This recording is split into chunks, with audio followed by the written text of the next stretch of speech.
The Extreme Feast. Kabanata 1181. Si Dalton ay hindi kailanman nakaramdam ng labis na pagkainsulto. Chief, anong gagawin natin ngayon? Si Snake Leader ay nagngangalit ang kanyang mga ngipin, at siya ay galit na maging ang kanyang boses ay nanginginig. Nawala na siya ng kontak sa 3 taong pinadala niya at natakot siya sa pinakamasama. Hindi niya inaasahan na mabubunyag ang rutang itinago niya sa loob ng maraming taon. Napakakaunting tao sa King Sect ang nakakaalam tungkol sa rutang ito, lalo pa ang sinuman sa bahay. Kaya paano nalaman ni Ethan ang tungkol dito? Hindi lamang sila hindi nakabalik, ngunit lahat ng impormasyon tungkol sa kanilang sarili ay nalantad. Kahit sino man iyon o kung anong pagkakakilanlan ang ginamit nila, para silang naglalakad na hubot-hubad sa harap ni Ethan at wala silang maitago kahit anong parte ng kanilang sarili. Sobrang nakakatakot talaga. Galit na galit ang ekspresyon ni Dalton habang nakaupo sa kanyang upuan at mahigpit na hinawakan ang armrest. Natatakot talaga siya na itapon niya ang lahat para lang bumalik at patayin si Ethan. Pero alam niyang hindi na rin siya makakabalik. Kahit gawin niya, sasalubungin lang siya ni Ethan na naghihintay na patayin siya. Binata pa lang si Ethan. Isang binata na hindi pa niya nakita. At talagang naging dahilan niya ang pamilya Moore at ang Monarch Sect para mapahiya ang kanilang mga sarili ng ganoon kadali. Alam mo ba kung ano ang sinasabi ng ibang tao tungkol sa Monarch Sect? Sinasabi nila na tayo ay walang silbi, na ipinagbabawal tayong pumasok sa bansang ito at hindi na tayo makabalik. Napilitan tayong mag-abroad at ngayon ay napilitan din tayong manatili sa ibang bansa. Bakit tayo dapat? Hindi tayo ang Monarch Sect gaya ng 20 taon na ang nakalipas. Ang dating address ng King Sect ay ginawang farm, kaya tinawag tayong mga hayop ni Ethan. Kung hindi siya mamamatay, magre-rebelde ang lahat ng kapatid sa sekta. Ang lahat ng mga pinuno ay nagpatuloy sa pagtatalo at pagsigaw. Sa sobrang ingay nila, mas lalong nadismaya si Dalton. Tama na. Umungol si Dalton at tumahimik ang buong bulwagan. Wala nang nangahas na magsalita pa at lumingon kay Dalton. Hindi pa ba sapat na pinahiya ng Monarch Sect ang sarili niya? Ano ang pinagtatalunan nyo? Galit na sigaw niya. Una ay ang mga ari-arian ng pamilya Moore na inaatake at sinisira, naganap na pumutol sa anumang bagay na maaasahan ng pamilya Moore kung babalik sila sa China. At ngayon ito ay direktang pag-atake sa King Sect. Napakalupit na karakter ni Ethan. Alam niyang tina-target ni Ethan ang pamilya Moore, at nagsimula ito sa unang pagkakataon na nakipagpulong ang Palmer Group sa L'Oreal. Pagkatapos malaman ni Ethan na ilang ligaw na minahan sa Hilagang Kanluran ay kabilang din sa pamilya Moore, nagsimula siyang lumipat. Dahil hindi na tayo makakabalik, makakalimutan ng Palmer Group ang paglabas. Tinuya niya, ako, si Dalton, ay kayang mawala ng reputasyon, at gayon din ang Monarch Sect. Pinahiya nila ang kanilang sarili 20 taon na ang nakalilipas. Naisip niya na pagkatapos ng 20 taong pag-unlad, maaari na silang tumayo at lumaban. Ngunit sa halip, nauwi na naman sila sa pagluhod sa paanan ni Ethan. Siyempre narinig ni Dalton ang lahat ng masamang komento mula sa ibang tao. Nagkunwari lang siyang hindi narinig ang mga ito at hinayaang sabihin ang lahat ng sarcastic na komentong iyon. Pero ano? Kung gusto ng Palmer Group na pumasok sa mga merkado sa ibang bansa, kailangan muna nilang humingi ng pahintulot kay Dalton. Aaminin niya ang pagkatalo ngunit hindi kay Ethan, dahil alam niyang si Ethan mismo ay hindi maaaring gumawa ng ganito. Ito ay ang kanyang kamahalan, ang taong kumokontrol sa Hidden Sect. Mahirap siyang pakitunguhan. Chief! Ang ilan sa kanila ay hindi na makayanang sumuko ngayon. Iyon ay gagawin silang katatawanan ng maraming tao. Nawala mo na ang lahat ng reputasyon na ito at gusto mo itong ibalik. Napatingin si Dalton sa kanila. Humanda ka. Malapit nang magtungo sa ibang bansa ang Palmer Group at gayon din si Ethan. Aayusin natin ang awayan na ito kapag nangyari na. Agad na nabalisa ang mga pinuno nang marinig nila ito. Aaminin ni Dalton ang pagkatalo. Aaminin ba ng pinuno ng makapangyarihang Monarch Sect ang pagkatalo sa isang batang punk tulad ni Ethan? Kung lumabas ang balitang ito, mahihiya silang bumalik sa China. Kabanata 1182. Tagapangulo. Mag-isip ka muna, Chief. Hindi natin maamin ang pagkatalo. Kung susuko ka ngayon, paano tayo makakabawi dito? Nagsisigaw agad silang lahat. Tumahimik ka. Galit na sabi ni Dalton. Umungol siya, kung hindi natin maamin ang pagkatalo, bakit hindi mo siya patayin? Kung sino man sa inyo ang makakapatay sa kanya, magbibitiw ako at gagawin kitang chairman. Tapos tumayo siya na halos baluktot ang mukha. Sa mga tuntunin ng pagkalugi, ang pamilya Moore ang nagdusa ng pinakamahalagang pagkalugi. Ang lahat ng negosyo ng pamilya Moore sa bansang ito at ang kanilang mga plano ay ganap na nawasak. Hindi umimik si Dalton. Ngumisi siya habang nagmamadaling lumabas ng kwarto. Nagkatinginan ng ibang mga pinuno. Gusto nilang makipag-usap ngunit hindi alam kung saan magsisimula. Bitawan mo si Ethan. Ang King Sect ay tumatakbo sa ibang bansa sa loob ng 20 taon. Mayroon silang ligtas na panghahawakan sa ibang bansa at reputasyon na pinaghirapan. Ngunit marahas silang hinarap ni Ethan at itinulak sila sa ilalim. Hindi nila inaasahan na aaminin ni Dalton ang pagkatalo at susuko sa pagbabalik sa kanilang sariling bayan. Iyon ay isang hindi kapani-paniwalang kahihiyan. Ayaw din gawin ni Dalton. Pero alam niyang walang choice kundi sumuko, kahit sa ngayon. Ngayong nabunyag na ang listahan ng mga miyembro ng Monarch Sect, agad niyang pinataas ang kanyang pagbabantay. Maaaring hindi lamang ang kanyang kamahalan ang nagtatarget sa Monarch Sect. Gusto rin itong makuha ni Ethan. Ganoon din ang pamilya L'Oreal. Siya ay napapaligiran sa tatlong harapan, at ito ay isang mahirap na sitwasyon na takasan. Lumabas si Dalton ng gusali. Walang makitang kaluluwa sa madilim na kalye habang patuloy na nagmamaneho ang driver. Sa plantasyon, sabi ni Dalton pagkatapos buksan ang pinto ng kotse. Ngunit nang makapasok siya sa kotse, isang alon ng malamig na hangin ang biglang bumaril mula sa likuran. Gusto niyang mamatay. Lumingon si Dalton nang hindi nag-iisip. Inihagis niya ang unang suntok, at agad itong tumama sa isa pang kamao. Dahil sa matinding puwersa ay napaatras siya at hinawakan ng isang kamay ang kotse bilang suporta, dahilan para manginig ang sasakyan. Isang lalaking nakasuot ng itim ang nakatayo sa harap ni Dalton. Isang nagyayelong tingin ang sumilay mula sa ilalim ng kanyang maskara. Si Liam. Malakas na sigaw ni Dalton. Alam ni Dalton sa pamamagitan lamang ng pagtingin sa kanyang mga mata na ito ay si Cillian nang hindi man lang nakita ang kanyang mukha. Nalaman niya lang. Hindi siya patay. Hindi umimik si Cillian. Paulit-ulit niyang sinuntok si Dalton na parang baliw. Sa isang iglap, 12-12 ng galaw ang palitan ng dalawa. Ikaw talaga. Ikaw talaga. Itingal ni Dalton, do you hate me? Do you hate me? Ha. Nahulaan na niya na maaaring nalaman ni Cillian ang katotohanan, kaya sinadya niyang ipadala si Cillian sa isang suicide mission sa norte. Kasali ako sa pagkamatay ng iyong babae, ngunit nagtrabaho ka ng husto para sa pamilya Moore sa loob ng 2 dekada. Hindi mo ba ako kinasusuklaman? Sinasadyang sabi ni Dalton. Kahit na nanatiling tahimik si Cillian, lalong naging mabangis ang kanyang mga atake. Ang kanilang away ay hindi kapani-paniwalang matindi. Naiba ang ekspresyon ng mga pinuno habang nagmamadaling pumunta matapos marinig ang kaguluhan. Kahit aware sila sa husay ni Dalton, hindi nila akalain na ganito pala siya kalakas. Muling nagsalubong ang mga suntok nila. Kaagad, napaatras si Cillian ng ilang hakbang nang baka sa mukha niya ang pagtataka. Hindi mo naman inaasahan yun, di ba? Sabi ni Dalton na may malamig na tingin sa mga mata. Hindi ka na bagay sa akin. Dahil hindi ka nakarapat-dapat, papaalisin na kita. Kabanata 1183. Dumagundong si Dalton, at biglang lumakas ang kanyang enerhiya. Tumalikod siya at humarap kay Cillian.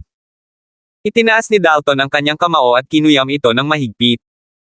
Pagkatapos ay tulad ng isang mabangis na toro, nagpadala siya ng isang malakas na suntok kay Cillian. Mabilis na itinaas ni Cillian ang kanyang kamao para harangin ang suntok. Marahas na namang nagsalpukan ang dalawa. Gulat na gulat ang mukha ni Cillian na napaatras ng ilang hakbang at umubo ng malakas. Ang kanyang mga mata ay puno ng hindi makapaniwala. Patayin siya. Sigaw ni Dalton. Agad na sumugod ang mga pinunong nakatayo sa malapit. Nang makita sila ni Cillian ay umatras siya sa laban at agad na tumakbo palayo. Huwag kang mag-abala sa paghabol sa kanya. Sigaw ni Dalton nang makitang hinahabol siya ng mga pinuno. Hindi siya ordinaryong tao. Kung gusto niyang tumakas, walang paraan na makakahabol ka. Pinaikit niya ang kanyang mga mata at nagpatuloy, since nasuntok ko siya, ang saya-saya niya. Ha! Si Cillian talaga.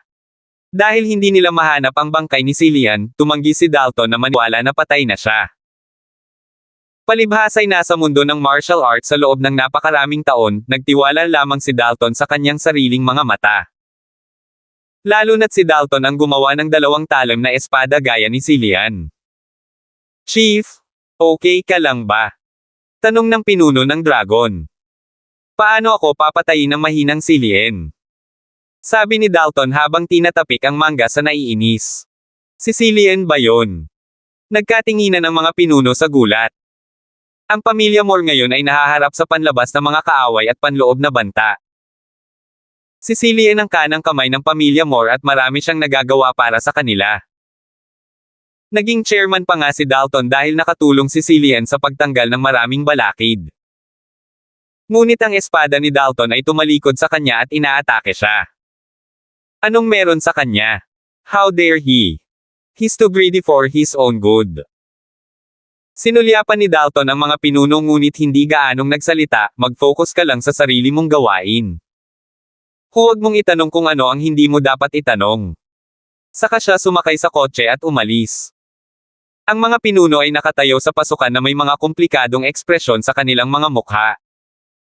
Hindi ba nag-aalala si Chief na makakaapekto ito sa moral? Ha! Moral. Una sa lahat, pinatay niya ang 5 o 6 na pinuno para maging chief. Stop talking. Gusto mo na rin bang mamatay? Agad na kumalma ang kanilang mga boses. Nakita nilang hindi katanggap-tanggap ang mga aksyon ni Dalton ng napakabis. Sumuko siya kay Ethan at hinayaan si Ethan na tumawid sa King Sect nang hindi gumanti. Ngayon ay inaatake niya si Cillian, isang lalaking nanatiling tapat sa pamilya Moore sa loob ng halos 20 taon. Sa kanilang pananaw, kapwa nagbago ang pamilya Dalton at Moore. Ang King Sect ay naging kasangkapan din ni Dalton. Pupurihin din ba niya ito kapag walang silbi sa kanya ang sekta? Sa isang madilim, abandonadong pabrika, tinanggal ni Cillian ang kanyang maskara. Agad na namutla ang mukha niya nang bumulwak ang dugo sa bibig niya. Siya ay humihingal, at ang kanyang mga mata ay madilim. I didn't expect Dalton to be this strong. Itinago niyang mabuti. Si Cillian ay nagtrabaho sa pamilya Moore sa loob ng maraming taon, kaya noon pa man ay alam na niya ang tungkol sa kakayahan ni Dalton sa martial arts. Ngunit lumalabas na wala siyang alam sa tunay na kakayahan ni Dalton. Napaka-dominant brutal ng hakbang na iyon na maaari lamang itong maging maalamat na extreme fist technique. Hindi niya alam na si Dalton ay nakakagulat na mayroong isang pahina ng manual na pamamaraan ng kamao. Sa lahat ng oras na ito, patuloy siyang nagbabantay sa akin, sabi ni Cillian habang malamig siyang tumawa bilang panunuya sa sarili. Kung hindi tumulong si Ethan, baka hindi na niya malalaman sa buong buhay niya. Pagkatapos ay patuloy siyang magsusumikap para sa kanyang tunay na kaaway. Kabanata 1184. Umubo ng malakas si Cillian habang nasa dibdib ang kamay. Tumutulo ang dugo sa sulok ng kanyang bibig, at maging ang kanyang paghinga ay tila paos. Napakalakas talaga ng boxing technique na ito. Ang lakas ng suntok ni Dalton ay nagawang tumama sa katawan niya kahit na nakaharang siya. Kung hindi siya mabilis na umatras, magkakaroon siya ng matinding pinsala sa loob. Kahit na hindi siya mamatay, siya ay magiging baldado. Hindi nakakagulat na maraming tao ang naghahabol sa mga manual ng pamamaraan. Ito ay talagang nakakatakot. Alam ni Cillian na ang diskarte ni Ethan sa boxing ay kasing lakas ng kay Dalton, na mas nangingibabaw. Pagkalipas ng maraming taon, naisip niya kung gaano kalakas si Ethan. Marahan siyang bumantong hininga habang nakasandal sa dingding. Pagkatapos ay pinaikit niya ang kanyang mga mata at ngumiti na may kagaanan sa kanyang mga mata. Hindi ako mapakali. Kasi ibinalik ko na ang pabor.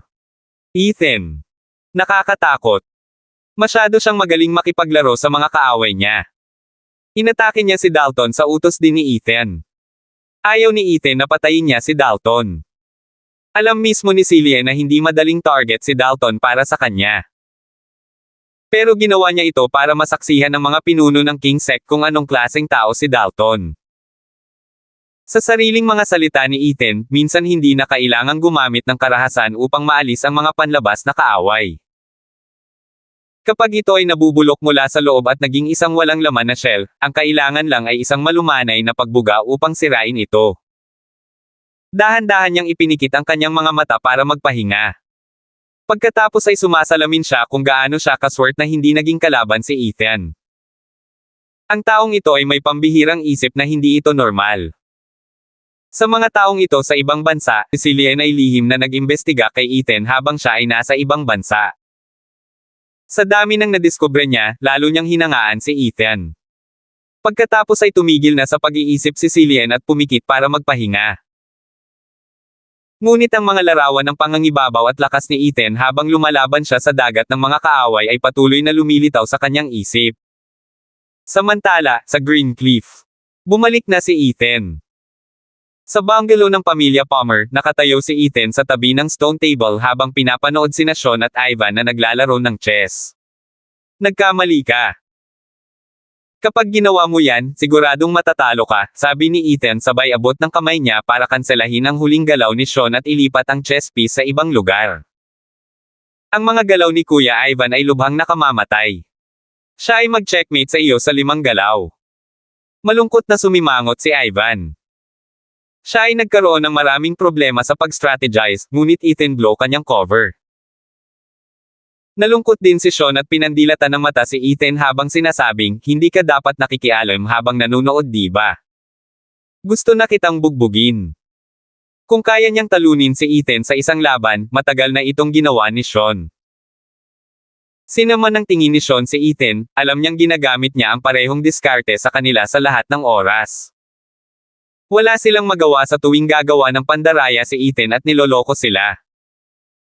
Lumingon si Sean para ituro ang maliit na bundok ng mga katawan sa likod niya at ngumuso. Gayon din, brat, kung sinasadya mong mag-iwan ng ilang puwang upang pasukin ang maliit na prito at guluhin ang ating kapayapaan, huwag mo akong sisihin sa pagiging masama. Sa likod ni Sean ay 4 o 5 Grandmaster level fighters. Hindi na sila makagalaw at nakahiga doon na parang basura. Napasulyap si Ethan sa kanila at naging matatag agad ang ekspresyon niya. Lahat sila ay mula sa King Sect, na nakabase sa ibayong dagat. Hindi sila maliit na patatas at mga Grandmaster level fighters. Sa kabila ng pagtatanggol sa Green Cliff Forbidden Region, nagawa pa rin nilang makapasok dito.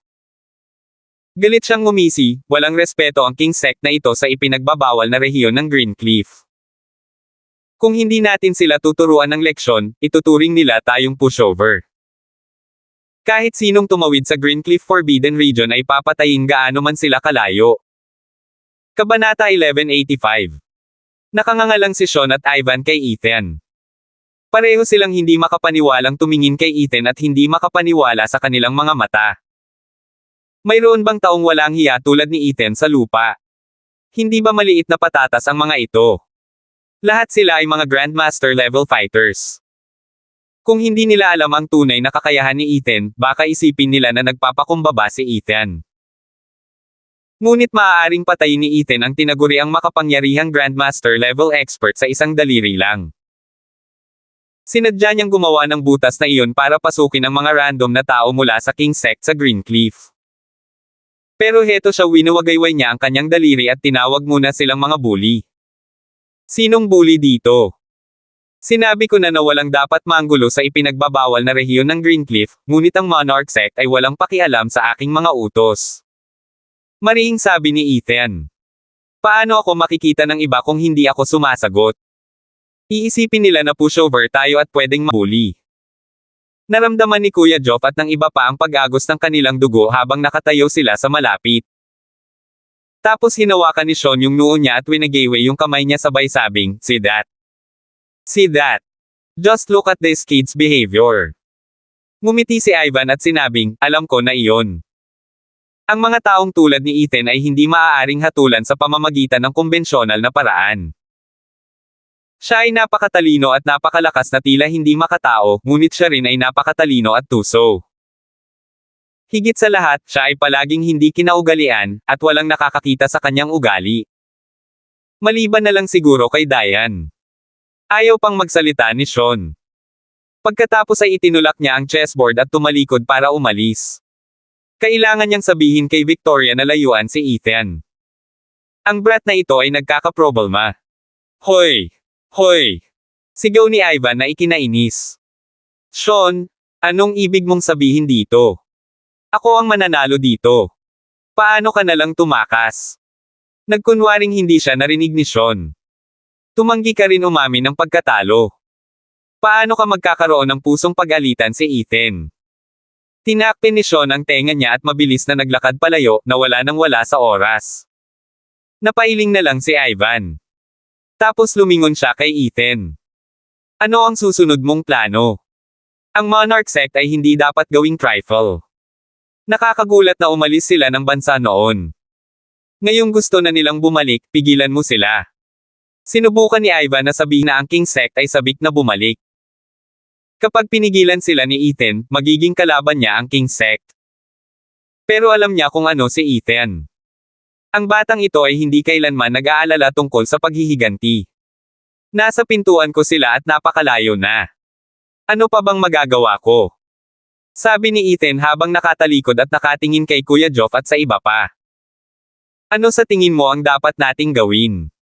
Patayin sila. Niyanig ng kanilang mga dagandong ang langit. Naintindihan ni Ivan nang marinig niya ito. Ang sekta ng hari ay ginawa para sa. At hindi pa niya nagawang makita ang mga ito. Tumayo si Ivan upang tapikin ang mahabang damit na walang alikabok at sinabing, mukhang kailangan kong manatili ng kaunti sa Green Cliff. Tapos sinundan niya si Sean. Kung hindi sila marunong mag-chess, tiyak na makakagawa sila ng konting sparring. Mabilis na kumalat si Ethan. Inaangkin niya na ang King's Cult ay nakapasok sa Green Cliff at nasugatan ng aso ng pamilyang Palmer. Ang Monarch sect ay dapat magbayad ng halaga para sa paglabag sa mga patakaran ng ipinagbabawal na rehiyon ng Green Cliff. Sinabi niya na kung ang pamilya Moore at ang Monarch sect ay mangangahas, kailangan nilang pumunta sa Green Cliff para sa kanya. Kung wala silang lakas ng loob, dapat silang manatili sa ibang bansa nang masunurin at huwag bumalik na parang duwag. Siyempre, hindi nakatiis si Dalton nang makarating sa kanya ang balita sa ibang bansa. Pinili niyang aminin ang pagkatalo at gawing katatawanan, ngunit ininsulto pa rin siya ni Ethan. Sinong bully dito? Nababaliw na talaga siya sa galit. Kabanata 1186. Ang pamilya Moore at ang mga miyembro ng Monarch sect ay hindi nakabalik sa bansa, at lahat ng 30 katao na nakapasok sa bansa ay namatay. Ngayon ay binastos siya ni Ethan ng ganito. Paano kaya ni Dalton itong nakahiga? Pero hindi na siya makakabalik. Alam ito ni Ethan nang pawiran niya ng dumi ang dignidad ng sect Monarch at Dalton. Halos 30 minutong tahimik si Dalton habang namumula ang mukha. Walang nangahas na istorbohin siya o itanong kung ano ang susunod nilang gagawin. Siguradong walang magawa si Dalton. For starters, hindi siya nakabalik sa bansa. Kung gagawin niya, siya ay napapaligiran at papatayin ni Ethan. Iyon ay magpapalaki lamang ng mga pagkalugi. Pero kung hindi sila babalik ng bansa, maaaring hindi makapagpigil ang mga pinuno ng King sect. Kung pinahiya lang siya ni Ethan, mapapanganga siya at mapalunok. Ngunit gagawing ranzo ni Ethan ang lumang punong tanggapan ng King sect, kaya't niyurakan niya ang pagmamataas ng King sect at ng mga miyembro nito. Kahit na alam ni Dalton na sadyang ginugulo sila ni Ethan, ang ibang sect kings ay hindi. Isa pa, hindi nila ito kayang lunukan kahit na ginawa nila. Kung tutuusin, ang King sect na ang pinakamakapangyarihang impluensya sa Las Vegas pagkatapos ng 20 taon sa ibang bansa, kaya hindi pa sila nakaranas ng ganitong kahihiyan noon. Bukod dito, napakaraming lalaki ang pinabalik nila sa bansa, ngunit sila pala ay parang nagpapadala ng mga manikang luwad sa ilog. Ito ay ganap na walang silbi. Ngunit kahit na ang mga manikang luwad ay may pagmamalaki. Kaya paano nila ito natitiis matapos silang ipahiya ni Ethan ng ganito? Umupo si Dalton na parang estatwa. Kahit alam niyang sinasadya sila ni Ethan, gusto niya talagang tumakbo pabalik ng bansa at patayin si Ethan. Mr. Moore, sabi ng mayordomo ng pamilya Moore matapos siyang maghintay ng matagal sa pinto at nag-alinlangan bago pumasok. Nais ng mga pinuno na mahanap ang iyong madla. Ang 8 pinuno ng King Sect ay naghihintay na sa labas ng kanyang pituan. Malapit na silang 12 dito. Hindi ko sila makikita. Sigaw ni Dalton habang nakatitig sa butler niya. Sabihin mo sa kanila na manatili sa kanilang mga trabaho at huwag nang gumawa ng anumang bagay. Mula ngayon, ako ay bababa sa pwesto. Walang nang iistorbo sa akin. Kahit na sila ay dumanas ng panloob na pinsala dahil sa galit, kailangan nilang lunukin ito. Hindi si Ethan ang kinatatakutan niya. Nag-aalala siya kung paano siya papatayin ng kanyang kamahalan kapag bumalik siya. Ngunit, nakapwesto ang mayordoma sa isang lugar, ngunit nang makita niya ang madilim na ekspresyon ni Dalton, tumango siya at sinabing, "Oo, naiintindihan ko." Nag-isip siya kung paano niya dapat ihatid ang balita sa kanyang isipan, pagkatapos ay tumalikod upang umalis nang hindi na nag-abala pa kay Dalton. Lahat ng 8 pinuno ay nasa pintuan. Namula ang mukha nila habang nanginginig ang katawan nila sa galit. Hindi na nila matiis. Anong sabi ni Chief? Agad silang sumugod lahat nang makita nila ang mayordomo ng pamilya Moore. Mr. Moore asked you to come back. He said for you to stick to your role and not take any action. Si Mr. Moore ay bababa muna sa pwesto, at walang mang-iistorbo sa kanya. Anong ibig niyang sabihin na walang ginagawa? Nagtatapon ng basura si Ethan sa mukha namin. Nasaan si Hepe? Gusto ko siyang makita. Sumabog ang isa sa kanila at hindi na kinaya. Tao pa ba siya kung kaya niyang tiisin ito? Ang Monarch Sect ay hindi kailanman nakaranas ng gayong kahihiyan bago. Mr. Moore has went into retreat, nagmamadaling sabi ng mayordomo, huwag mo siyang istorbohin. Sigurado akong may ibang plano si Mr. Moore. Hindi niya alam kung bakit maaaring magdusa si Dalton sa katahimikan sa pagkakataong ito. Noong nakaraan, aatake sana si Dalton pabalik sa bahay at sisirain si Ethan at ang Palmer Group. May iba pa ba siyang plano? Planuhin mo ang mga pako. Kung walang lakas ng loob si Chief, gagawin natin. Kabanata 1187. Hindi na talaga kinaya ng mga pinuno ng King Sect. Kung kaya ni Dalton na may natapon na dumi sa mukha, hindi siya karapat-dapat na maging master ng Monarch Sect. Kung lalabas si Dalton para tugunan ang kanilang mga alalahanin, hindi sila magagalit kahit na hindi sila makabalik sa kanilang tinubuang bayan upang labanan si Ethan. Ngunit ano ang ginawa niya sa halip? Si Dalton ay umaatres.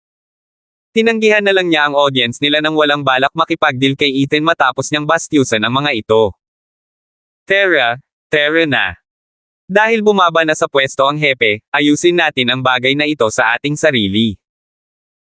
Ang Monarch Sect ay hindi pa nakaranas ng ganitong kahihiyan noon pa man. Kailangang may manindigan kay Ethan. Umalis ang mga pinuno na may malungkot na mukha.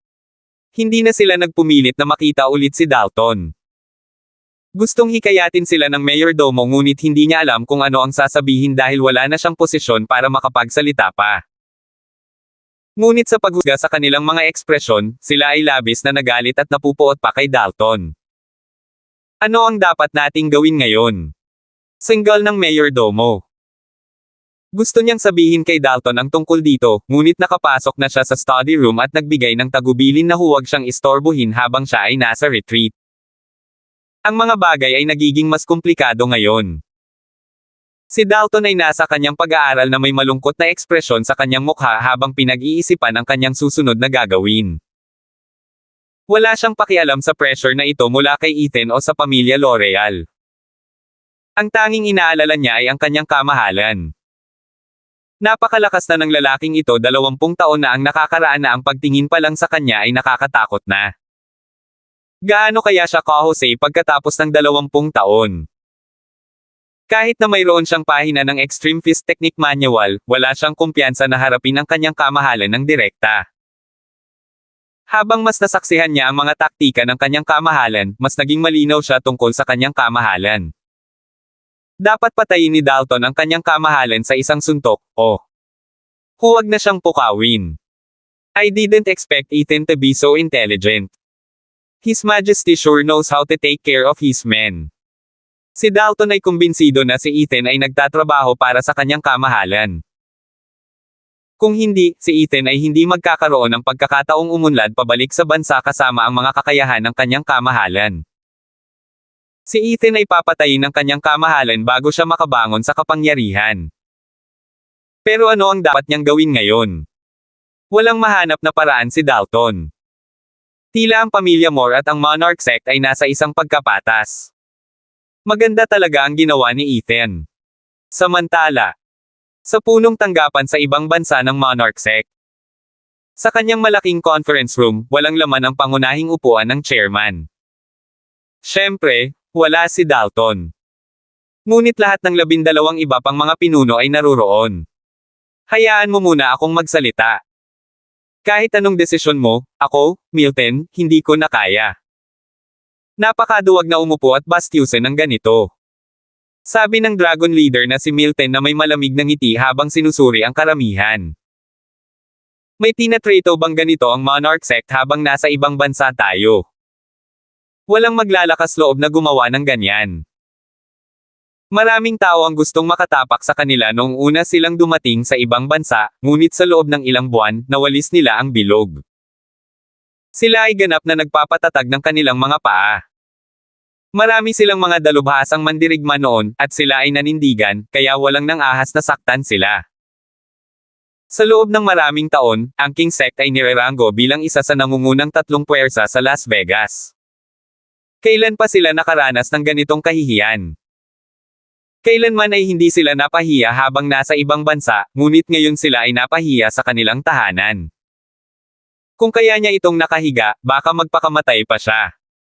Pagkatapos ay tumingin si Milton sa iba pang mga pinuno na may medyo kakaibang ekspresyon sa kanyang muka. Ang sekta ng hari ay umiral ng halos 100 taon at nakaligtas sa maraming krisis. Sa pagkakataong ito, paano ito maituturing na isang krisis? Bago natapos ng pinuno ng ahas ang kanyang bahagi, sumabad si Milton, he's just a weak little brat. How can he considered a crisis? Are you all cold? Kabanata 1188. Hindi mo ba naisip na dapat tayong gumanti dahil lang hindi gagawin ng hepe? Kailangang bumalik ang Monarch sect sa ating tinubuang bayan. Yan ang tuntunin ng sekta. Malakas na sigaw ni Milton Katie. 20 years ago noong napilitan tayong umalis ng bansa, we vowed to return sooner or later to rebuild our sect's prestige. But look what's happening now. Would you call this a crisis? Ang pinuno ng Serpent, si Meredith Stannard, ay lumitaw na galit nang sabihin niya kay Milton Katie, hindi ko sinasabing hindi tayo dapat mag-away. Galit na galit din ako. Ano ba ang silbi ng kilatilang? Tanong ng pinuno ng mga tigre, si Cody Rose, na may kasamang panunuya. Hindi ba't lahat tayo dito nakaupo ngayon dahil sa galit? Tumango rin ang lahat ng iba pang pinuno. Ang Monarch sect ay hindi makakaranas ng gayong kahihiyan. Dapat mamatay si Ethan. Sabi ni Cody Rose. Kung hindi natin siya papatayin, mapapahiya ang Monarch sect. Kung hindi tayo maghaiganti, mamamatay ang mga kapatid natin sa walang kabuluhan. Pero hindi pumapayag si Hepe, sabi ng isa pa habang umiiling. Paano natin hahawakan si Ethan kung hindi siya pumayag? Malamig na ngumiti si Milton habang sinabi niya, ibig mong sabihin hindi tayo makakaligtas kung wala siya. Wala ba ang King Sect kung wala si Dalton? Milton, anong sabi mo? Sabi ng pinuno ng ahas, si Meredith Stannard, habang nagdidilim ang kanyang ekspresyon. Labag sa alituntunin ng sekta ang magsalita ng masama kay Hepe. Gusto mo bang mamatay? Agad na tumayo si Milton Katie at hinaampas ng malakas ang mesa habang mabilis niyang sinabi sa malamig na tono, banibuli ni Dalton ang mahihina at natatakot sa malalakas. Nakakahiya ang kanyang kaduwagan para sa sekta ng Monarch. Hindi ba't labag din iyan sa mga tuntunin ng sekta? Ang buhay pa si Chief, iyon ang magpapadala sa kanyang libingan. Ikaw. Nagalit si Milton kay Meredith kaya itinuro niya ang daliri sa kanya nang walang salita na namumutla ang mukha. Si Meredith Stannard ay kakampi ni Dalton dahil siya ang nag-promote sa kanya na maging pinuno ng mga Serpent, kaya hindi niya matitiis na sinisiraan nila si Dalton. Mas mabuting huwag nang basta-basta banggitin ang pangalan ng hepe. Mali ang pagtitipon natin dito nang wala ang presensya niya sa simula pa lang, kaya huwag na kayong gumawa ng gulo ng ganoon, sabi ng pinuno ng kuneho upang subukang tumulong sa pagpapagaan ng mga ito. Tense na atmosphere. Ang tanong ko lang ay ito, gusto ba nating iligtas ang Monarch sect mula sa kahihiyan o hindi? Naglakad si Milton sa upuan ng chairman at isinandal ang mga kamay sa upuan habang nakangiti at mabangis na sinabi, kung walang makakaabala, hindi rin ako. Kung gayon ang dignidad ng sekta ng hari ay mapupunta lahat sa impyerno. Ngumiti siya ng masama kaya hindi komportable ang ibang mga pinuno at agad silang gumanti. Hindi nila kinaya na ganito si Milton. Lahat ng nasa conference room ay nagtatalo at nagsisigawan. Lalong naging intense ang atmosphere. At halos magpalitan sila ng suntok. Matatapos na ang King Sect. Sabi ng pinuno ng tigre habang umiiling. Wala ka bang katotohanan sa iyo? O na-brainwash na ba kayong lahat ni Dalton? Nakita mo ng sarili mong mga mata ang ginawa niya kay Cillian. Hindi ka ba natatakot na papatayin ka rin niya balang araw kapag nalampasan mo na ang iyong layunin? Nang dumating siya dito, tumigil ang lahat sa pagpipigil. Agad na sumigaw si Cody Rose, dahil ayaw gumanti ni Dalton, gagawin ito ng mga Tigers ko. Hindi pwedeng mamatay lang ang mga tao ko sa kamay ni Ethan. Tumayo siya at tumalikod para umalis. Kung gusto mong maging duwag, sige. Pero ako, Cody Rose, hindi magiging duwag. Napakabilis, ilan sa kanila ang tumayo at nagpahayag ng parehong opinyon. Alam pa ni Meredith at ng iba pa na ang mga taong ito ay gustong maging independyente at labanan ang kontrol ni Dalton. Ngumisi ng masama si Milton nang makita niyang ilang lalaki ang pumanig sa kanya. Mabuting mag-ingat ang lahat. Huwag kang tatakbo sa amin para humingi ng tulong kapag nagpasya si Dalton na tapusin ka. Kabanata 1189. Nagkagulo ang sekta ng hari. Nakaranas sila ng internal conflict, at nag-away pa ang dalawang leader matapos magkaroon ng hindi pagkakasundo. Naghiwalay sila sa isang malungkot na tala sa huli. Sa isang araw lamang, ang mga pinuno ng Dragon, Tiger at ilang iba pa sa King Sect ay umatras kasama ang kanilang mga tao at ang punong tanggapan ng King Sect ay agad na naging isang walang laman na shell. At ang mga sumuporta kay Dalton, tulad ni Meredith kasama ang ilang iba pa at ang kanyang mga tauhan, ay nabigo sa kanilang pag-uugali. Kahit na ang pinakamaliit na disipulo sa King Sect ay hindi makayanang mapahiya. Palibhas ay lumipat sa ibang bansa sa loob ng maraming taon, hindi pa nila naranasan ang gayong matinding kahihiyan. Isa pa, pangarap nilang makabalik sa kanilang sariling bayan. Matapos kumalat ang balita, nagulat si Amelia bago sumagot si Ethan. Matagal siyang naupo sa katahimikan at medyo hindi makapaniwala. Nakaramdam ng kilabot si Amelia matapos niyang pagnilayan ang sunod-sunod na aksyon na ginawa ni Ethan. Nanalo siya ng hindi man lang lumaban. Sabi niya habang may ngiti sa labi. Hindi ba ito ang sinaunang sining ng digmaan? Si Ethan ay hindi nag-abroad o kumilos bilang bahagi nito. Ngunit na-corner niya ang pamilya Moore sa pamamagitan lamang ng ilang maliliit na galaw. Kahit na ito ay mas madali kaysa sa pakikipaglaban kay Dalton, alam na alam niya ang kahirapan ng pagpapatupad nito.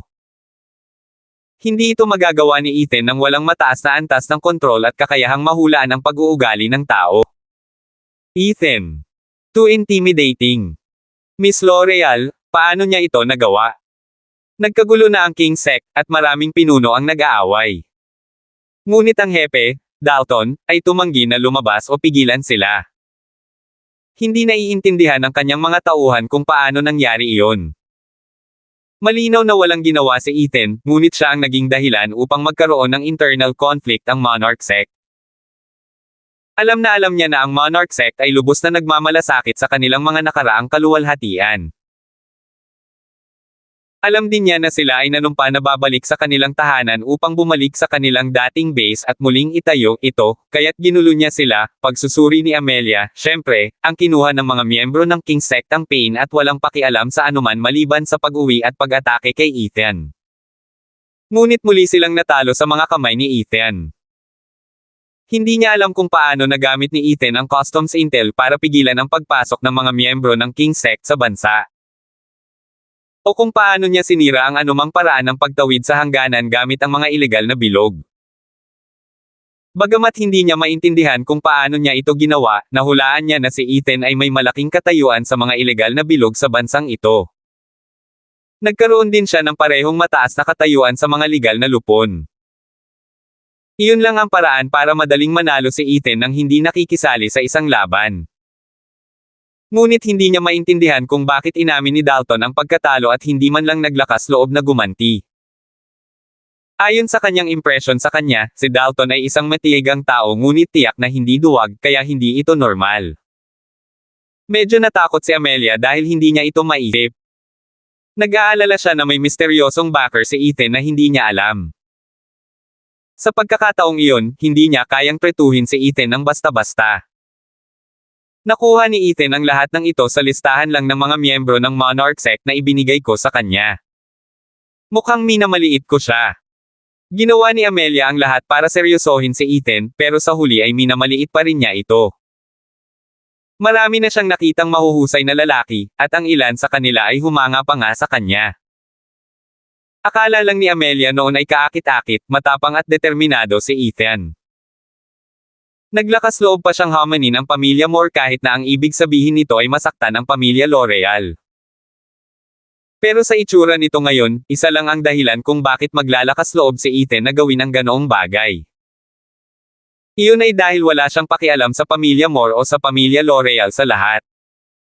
Kabanata 1190. Miss L'Oreal, kung gayon paano natin dapat tretuhin si Ethan mula ngayon? Hindi man lang sumagot si Amelia.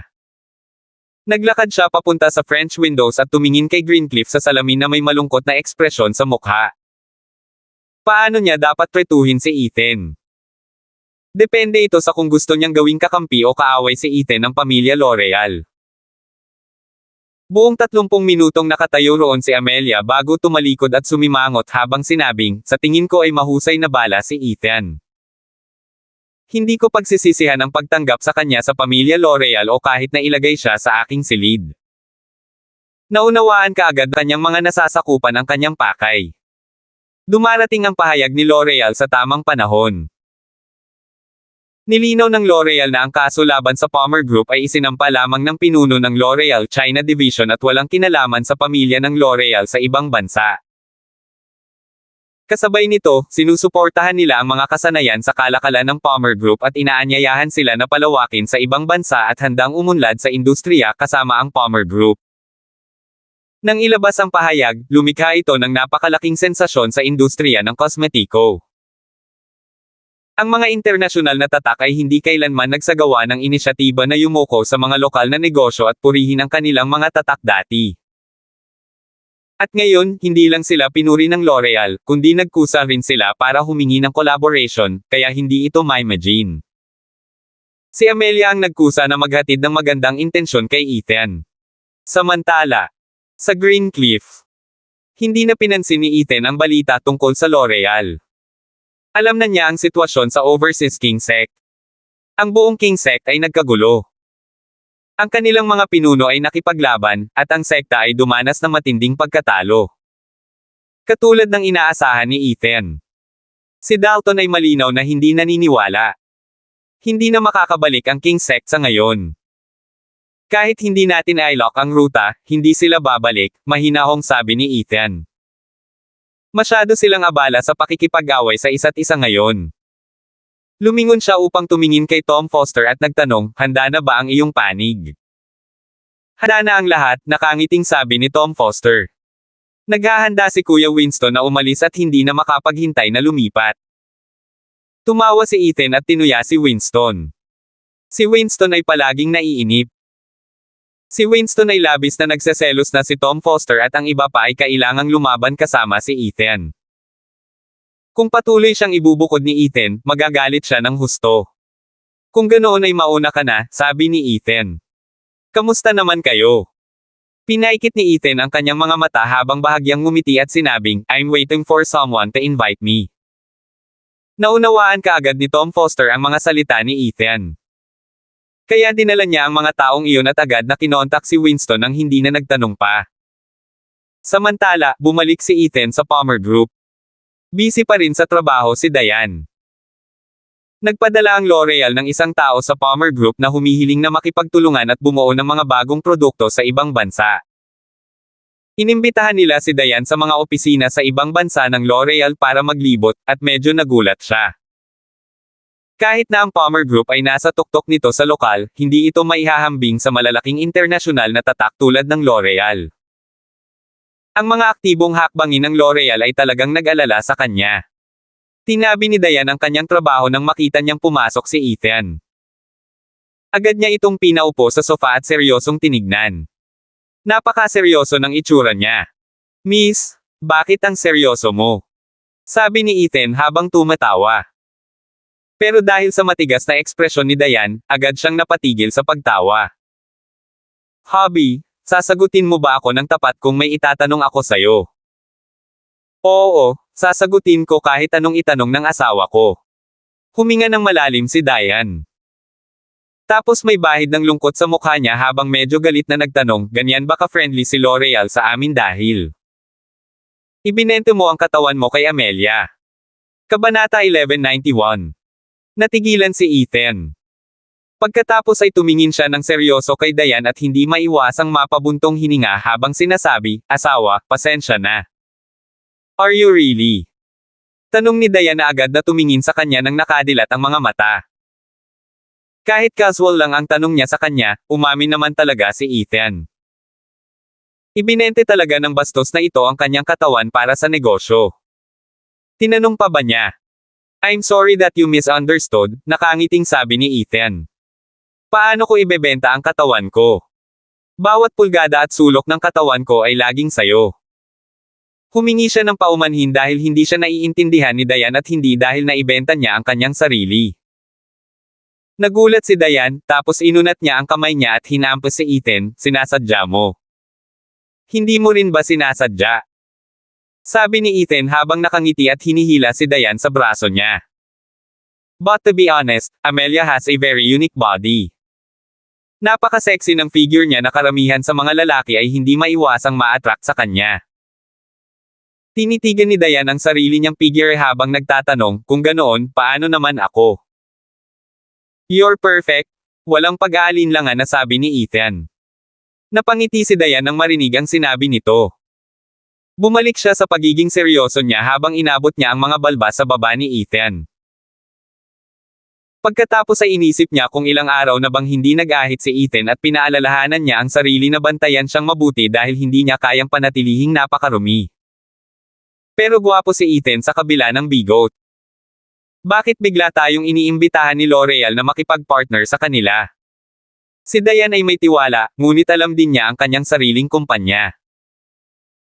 Ang Palmer Group ay wala sa yugto kung saan maaari itong humawak ng kandila sa malalaking internasyonal na tatak tulad ng L'Oreal.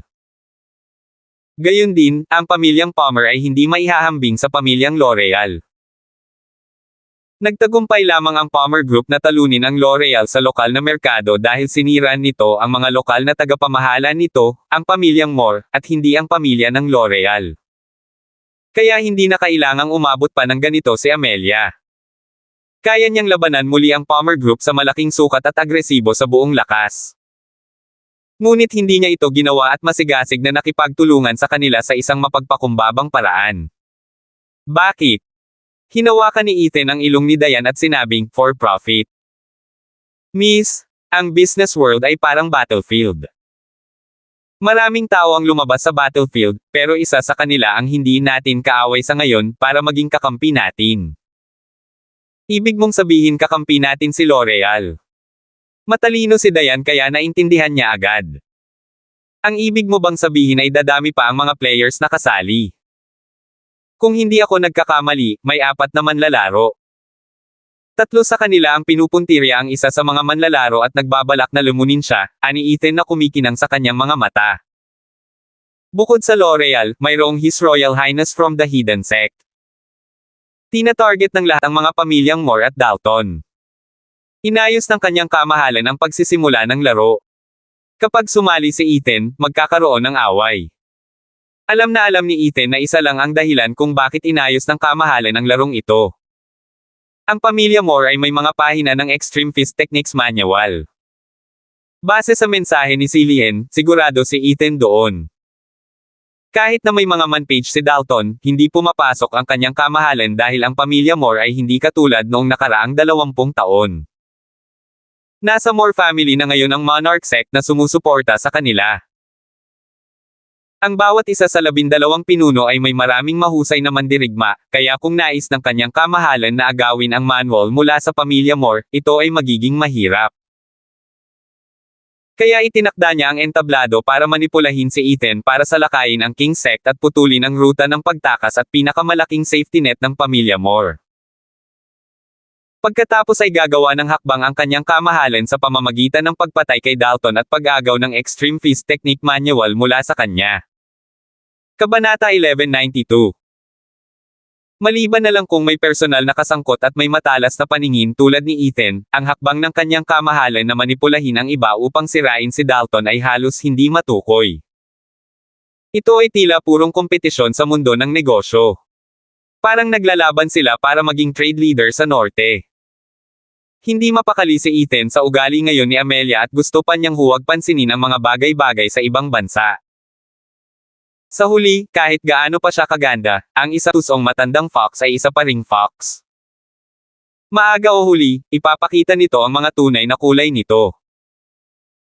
Kinailangan niyang tumuon sa pagpuksa sa King Sect habang sila ay nagdurusa sa panloob na salungatan. Pagkatapos ay kailangan niyang talunin ang pamilya Moore ng mas mabilis kaysa sa ginawa ng kanyang kamahalan at kunin ang manual mula kay Dalton. Sina Winston at Tom Foster ay sumama sa mga lalaki. Binantayan nila ang King Sect at sinusubaybayan ang sitwasyon sa ibang bansa. Ilang taon nang hindi nag-abroad si Ethan. Iniisip niya kung malakas pa rin ba ang impression sa kanya ng mga kaibigan niya sa abroad. Nadama ni Ethan na ang karanasang kanilang pinagdaanan ay malamang na hindi malilimutan para sa karamihan sa kanila. Umupo si Diane sa mga bisig ni Ethan at nakinig sa kanyang pagsusuri. Habang pinapakinggan niya ito, mas naramdaman niyang iba ang pagkakagawa ng utak nila. So sinasabi mong kaya kong tanggapin ang imbitasyon ni L'Oreal. So what?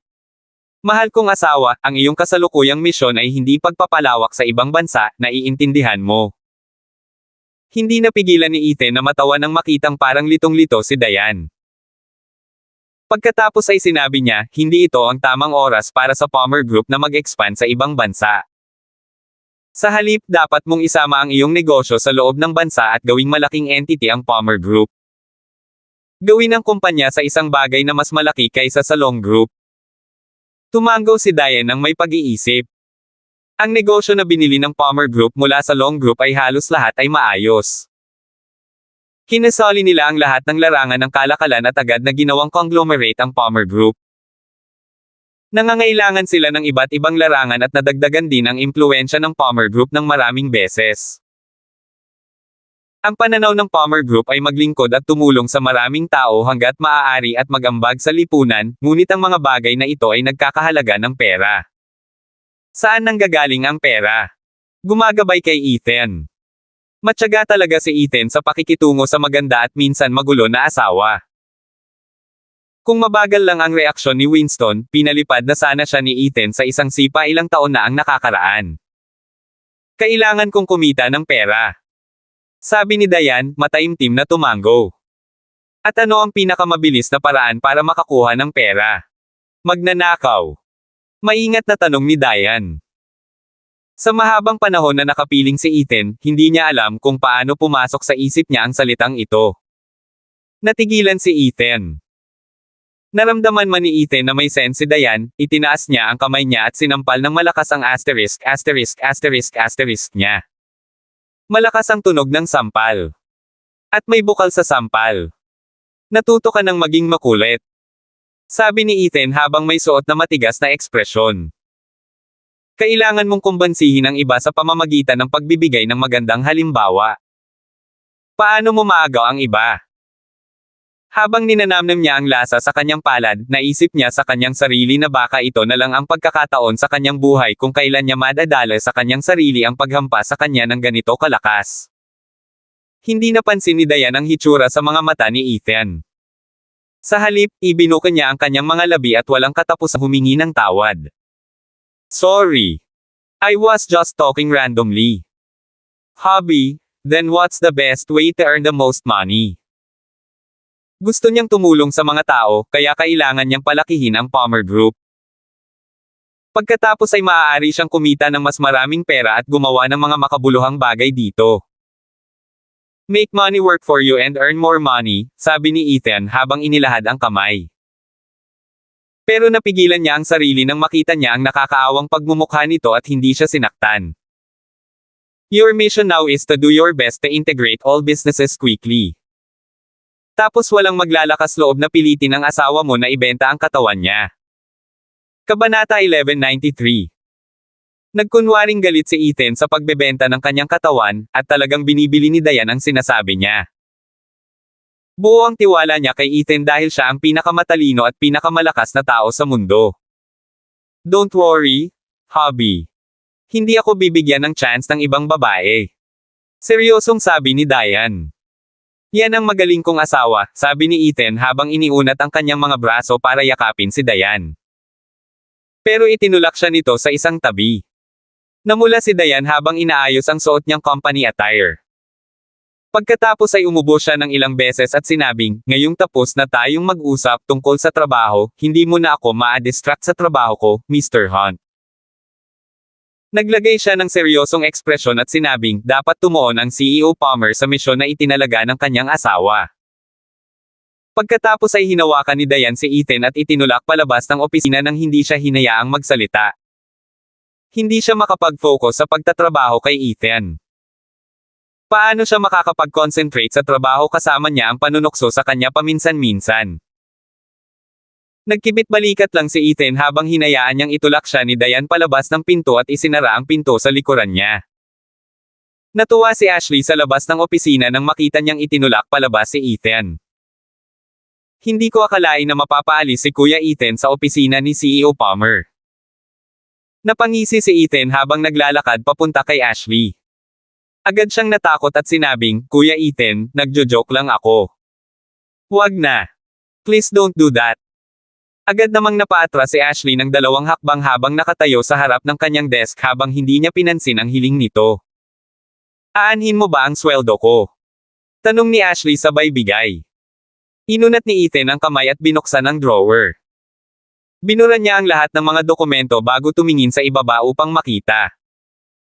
Tiyak, mas malalim ang itinatago niya kamakailan. Inilabas niya ang mga merienda na itinago niya sa drawer, saka nakita kung paano halos umiyak si Ashley. Tumaba ka na at gusto mo pang kumain. Hindi ka ba natatakot na walang gustong pakasalan ka? Pagkatapos ay binuksan ni Ethan ang pakete, at ang amoy ng potato chips ay umalingaw-ngaw sa hangin.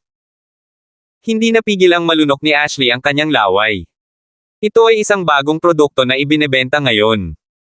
Tinadyakan ni Ashley ang kanyang mga paa habang nakatitig kay Ethan mula sa likuran habang ang alon ng galit ay bumalot sa kanya. Paano kung mataba ako? Hindi mo naman ako papakasalan eh. Humph! Tuwang-tuwa si Ethan habang namamasyal sa Palmer Group. Hindi na niya kailangang mag-alala tungkol sa mga operasyon ng Palmer Group. Sa katotohanan, hindi niya ginawa. Ang kailangan lang niyang gawin ay lutisin ang problema o alisin ang nanggugulo. Sa oras na ito, dumating sa ibang bansa si Winston at ang iba pa. Ang Las Vegas ay isang konkretong gubat at isang malaking pandaigdigang modernong lungsod. Ito ay maraming beses na mas advanced kaysa sa Green Cliff. Ang kalsada lang ang mas malawak kaysa sa Green Cliff. Ha, I told you? We tried everything nung nandito kami ni Big Boss in the past. Mayabang na sabi ni Winston. Lahat ng tinatawag na Big Boss dito ay binugbog natin ng husto. Si Tom Foster at ang iba ay tumingin kay Winston ng may paghanga. Tapos tatakas ba sila kapag nakita nila si Kuya Winston? Hindi maiwasang magtanong ni number 5. Ito ang kanyang unang pagkakataon sa ibang bansa, at direktang nakarating siya sa ganoong kalaking lungsod. Halos makulam siya ng maraming tukso. Sa tingin mo ba ikakalat ng mga magagaling na tao ang balitang sila ay binugbog? Sabi ni Winston sabay tawa ng pilyo. Ang mga tao ay laging nais na igalang. Itinuro niya ang bayan at sinabing, alam mo ba kung saan ito tinatawag na gambling town sa Chinese? Iyan ay dahil bahagi ng buhay ang pagsusugal dito. Natuwa si Tom Foster at ang iba pa nang marinig nila ito. Pero wala akong pera para ipagamot ka. Hintayin natin ang pagdating ni Big Boss, natatawang sabi ni Winston. Mag-crack muna tayo. Agad na nanigas si Tom Foster at ang iba pa nang sabihin sa kanila ni Winston na magtrabaho. Kabanata 1194. Alam na alam nilang ipinadala sila ni Ethan sa ibang bansa na may kailangang tapusin. Hindi sila nandito para ipinta ng pula ang bayan. Ang Las Vegas ay itinuturing na isang sikat na lungsod sa ibang bansa. Maraming malalaking manlalaro sa kanyang legal circle, na binubuo ng mga mayayaman at tycoon na maaring makaimpluwensya sa ekonomiya ng lungsod. Kaya ang ilegal na bilog ay kasing komplikado. Binubuo ito ng mga tulad ng King Sect at Ghost Hand Gang. Ang Monarch Sect ay dumaranas ng malubhang panloob na salungatan. Ang ilang mga pinuno ay hindi sumang-ayon at nag-away pa nga. Nakita ni Winston ang kanyang patas na bahagi ng mga ganoong sitwasyon. Sa tuwing ang lakas ay bubuo sa isang tiyak na antas, ang kaunting pagkabulok ay magbubunga. Ang isang tao ay magiging sama ng loob sa pag-aayos para sa status quo at maghanap ng mas mataas na posisyon. At ang panloob na alitan ay ang kanilang tanging pagkakataon.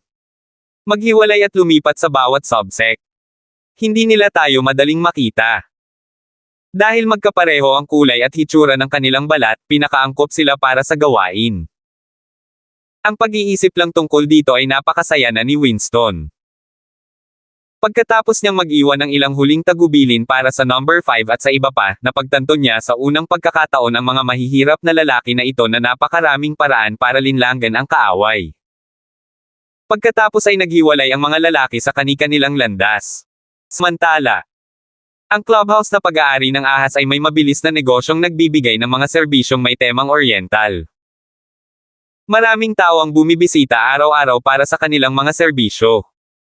Nagpatugtog sila ng eleganteng klasikal na musika na tumutulong sa pagpapatahimik at pagpapasigla sa kanilang mga kliyente. May mataas na foot traffic sa clubhouse. Isang babaeng nakatayo sa may pintuan na nakasuot ng kipaw at mukhang kaakit-akit. Siya ay humigit kumulang 40 taong gulang at malinaw na mayroong maraming mga kulubot sa ilalim ng kanyang pundasyon sa mga sulok ng kanyang mga mata. Mr. Terek, ang tagal na nung huli kang dumating. Si Miss Page ay patuloy na nagsasalita tungkol sa iyo. Isang dekada nang nakikipagkalakalan si Ganymede. Tanging ang mga taong may parehong kulay ng balat ang magkakaisa kapag ang mga tao ay nasa ibang bansa, lalo na sa kanilang kalakalan. Ang pinuno ng mga serpent na si Meredith ay isa ring babae at kilala sa paligid.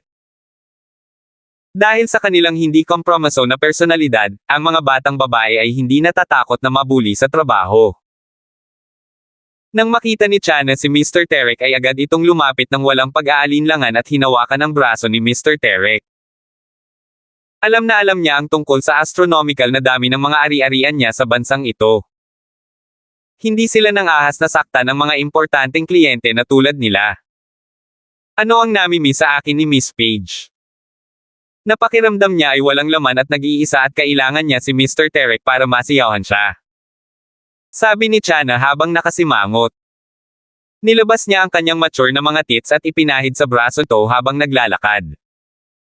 Mabilis na namud si Mr. Terek dahil sa pang-aasar niya. Pumasok ang dalawa sa lobby, kung saan sumigaw agad si Chana, "Boys, Mr. Terek is here." Mabagal na pumasok ang isang linya ng mga bata at magagandang babae, at ang bawat isa ay mas maganda kaysa sa susunod. Nasaan si Miss Page? Tanong ni Mr. Terek, nakangiti at pinagmamasdan ang mga babae.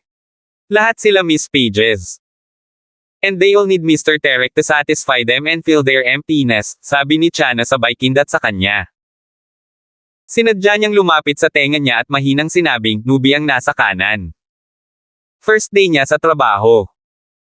Nagliwanag ang mga mata ni Mr. Terek nang marinig ang mga salitang ito. Pagkatapos ay tinuro niya at sinabing, yung isa. Pagkatapos ay lumakad siya at hinaila ang babae sa kanyang mga bisig. Hindi napigilan ni Mr. Terek na tumawa ng malakas nang makita kung gaano ito kahihiyan. Dahil pamilyar siya sa lugar, hinaila niya ang babae at paakyat na sana sa itaas ng biglang. Mabilis na lumitaw ang isang silhouette at hinawakan ang kamay ni Mr. Terek. Pagkatapos ay isang malakas na sampal ang dumapo sa mukha ni Mr. Terek. Ang sampal ay dumating ng napakalakas na ang gintong rimmed na baso ni Mr. Terek ay lumipad palabas. How dare you touch my woman? Bubugbugin kita hanggang mamatay. Kabanata 1195. Sumugod ang number 5 at sinampal ng marahas na kamay si Mr. Terek ng ilang beses bago napagtanto ni Chana at Mr. Terek ang nangyayari. Sa oras na napagtanto ni Chana ang nangyayari at sumigaw ng tulong, namamagana ang mukha ni Master Terek. Paf! I really can't stand seeing guys like you playing around outside. Isinumpo ang number 5 sa kanyang puso habang dinuraan niya ang mukha ni Master Terek. Pagkatapos ay lumingon siya sa mga taong nakapaligid sa kanya, at ang kanyang ekspresyon ay agad na naging masama. You snakes are out of control. How dare you prostitute kapamilya ng isang monkey member? Itingal ni number 5 habang nakatitig sa kanila. Hindi niya binigyan ng panahon si Chana para isipin ang sitwasyon. Agad siyang umatake at nakipag-away sa mga taong iyon. Makalipas ang ilang galaw, umarte si number 5 na parang nagmamadaling palayo at hinaila ang babae habang tumatakbo. Tapos sumigaw siya ng malakas, teka lang. Hindi ka pa kakawala ng unggoy. Nagulat ang lahat sa hall. Naramdaman ni Chana na parang may alarma, at sumabog ang kanyang isip. Ano ang nangyayari? Habulin mo sila. Habulin mo sila. Paano naging miyembro ng pamilya ng monkey subsect ang babaeng iyon? Hindi pwede yon. May hiniling siyang magdala ng mga babae mula sa ibang lugar sa bansa. Paano siya naging miyembro ng pamilya ng monkey subsect? Paano nagkaroon ng ganoong pagkakataon? Agad namang nagutos si Chana na may humabol, ngunit hindi sila nakahabol. Ikaw. Sabi ni Mr. Terek habang nakatikip ang mukha at galit na nakatingin sa kanila. Pagkatapos ay tumayo siya at sabik na hinanap ang kanyang baluktot na salamin at isinuot iyon bago niya sinabing, paano nangyari iyon? Mr. Terek, pasensya na po. Aksidente po. Walang pakialam si Mr. Terek na hindi ito sinasadya. Siya ay binugbog sa publiko, at ito ay lubhang nakakahiya. Lalo na ngayong lumaki ang mga bagay-bagay, masisira ang kanyang reputasyon kapag kumalat ang balita sa bansa. Saktong dumating siya dahil napaka-private ng lugar na ito, kaya hindi niya inaasahan na mangyayari ito. Master Terek! Master Terek! Sigaw ni Chana, pero hindi niya napigil ang umalis. Galit niyang hinampes ang mesa. Malaki ang problema nila ngayon. Ano pang hinihintay mo? Habulin mo sila. Nagtakbuhan pabalik ang mga lalaki. Kahit hinihila ni number 5 ang babae, mas mabilis siya sa kanila. Chana, ano ang dapat nating gawin ngayon? Kung talagang kapamilya siya ng mga miyembro ng unggoy, magkagulo tayo. Ito ay isang paglabag sa mga alituntunin ng King Sect. Namutla si Tian. Ang pagkakaroon ng trabaho sa kalakalan sa loob ng maraming taon, hindi pa siya nakatagpo ng ganoong sitwasyon. Hindi talaga magkasundo si Snake at Monkey sa simula. Ilang araw na ang nakalipas, nabalitaan niyang may direktang hidwaan ang kanilang mga pinuno. Kung may lumabas na balita tungkol sa babaeng iyon, magdudulot ito ng malaking gulo. Kailangan natin siyang mahanap. Malamig na sabi ni Tian. Buhay man o patay, kailangan natin siyang bawiin. Oo, Tian. Muling umatake ang mga lalaki. Sa kabilang dulo, hinawakan ni number 5 ang babae at tumakbo. Sa sobrang takot niya ay patuloy siyang umiiyak habang tumatakbo, at walang kulay ang mukha niya. Hindi na siya nakasabay sa mga hakbang ni number 5 at natamba siya ng may kalabog bago tuluyang tumigil sa pagtakbo ang number 5. Sino? Sino ka? Tanong ng dalaga habang umiiyak sa takot. Kapag inilayo mo ako, bugbugin nila ako hanggang mamatay. Sinulyapan siya ni number 5 at sinabing, "Sorry, akala ko iba ka na." Saglit na natigilan ang dalaga, pagkatapos ay agad itong umiyak. Ang pagkakamali numero 5 ay magbuwis ng kanyang buhay.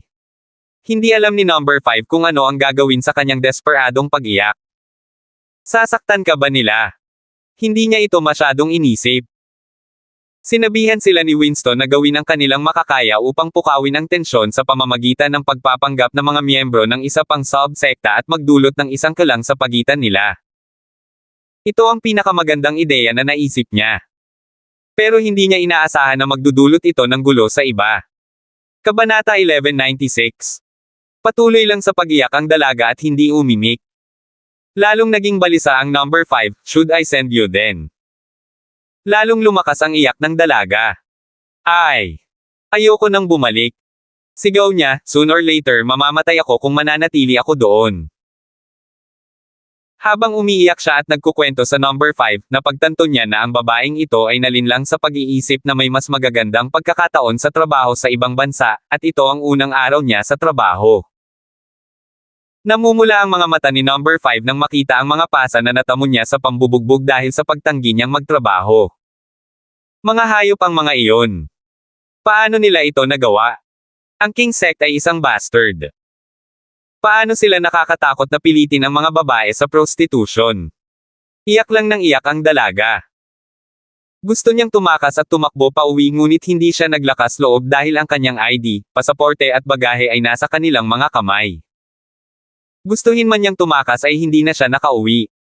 "Kunin mo muna itong pera. Ibabalik kita kapag tapos na ako," sabi ni number 5 habang inilabas ang lahat ng pera sa bulsa at isinilid sa kamay ng dalaga. "Bakit hindi ka maghintay sa isang lugar ngayon?" Natigilan ang dalaga. Agad siyang tumayo at mabilis na sinundan ang number 5 dahil gusto na niyang umalis. "Bakit mo ako sinusundan?" Tanong ni number 5 na nakakunot ang noo. Hindi niya makayanan ang ingay ng mga dalaga. "Ikaw. Hindi mo binigay ang phone number mo. Paano kita mahahanap?" Malumanay na sabi ng dalaga. Tinamaan siya ng number 5 sa ulo. Muntik na niya itong makalimutan. Napaisip siya, saka dinala ang dalaga sa isang travel hostel at sinabing, "Dito ka na lang. Babalik ako para sunduin ka pagkatapos kong magtrabaho at pauwiin na kita."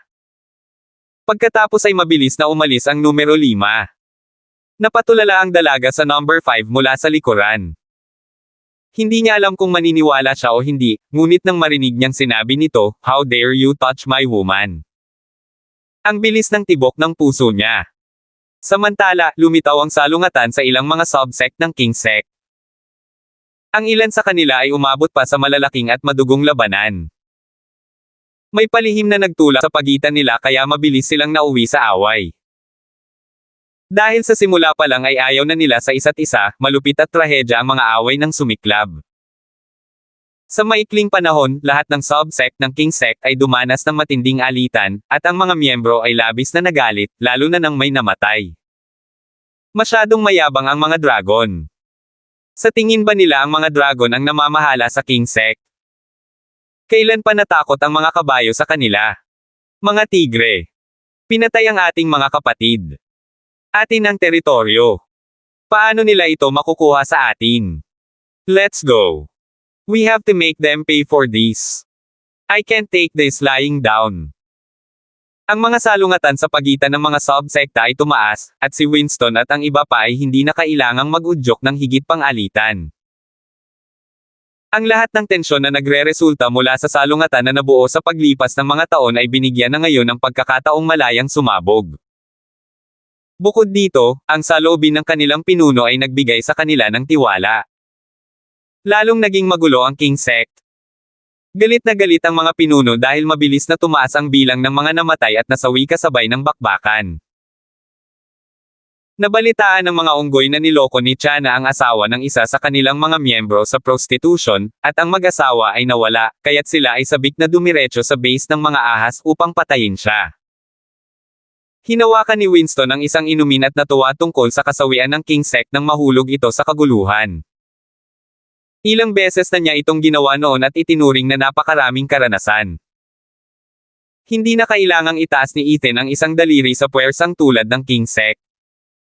Okay then. Ngayon, hintayin na lang natin na lumitaw si Big Boss, ani Winston. Pagkatapos ay ngumisi siya sa malayo sa malaki at may kintab na kasino at sinabing, kapag nandito si Big Boss, pwede tayong magsaya. Kabanata 1197. Ang pag-iisip lang tungkol dito ay nasa sabik na si Winston.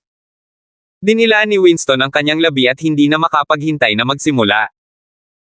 Hindi na nila kailangang magtaas ng daliri kasama ang king sect sa kaguluhan. Kapag ang apoy ng puot ay nag-alab, kailangan na lamang nilang hayaan itong masunog ng mag-isa at dahan-daang hayaan itong magkaroon ng napakalaking pagkalugi.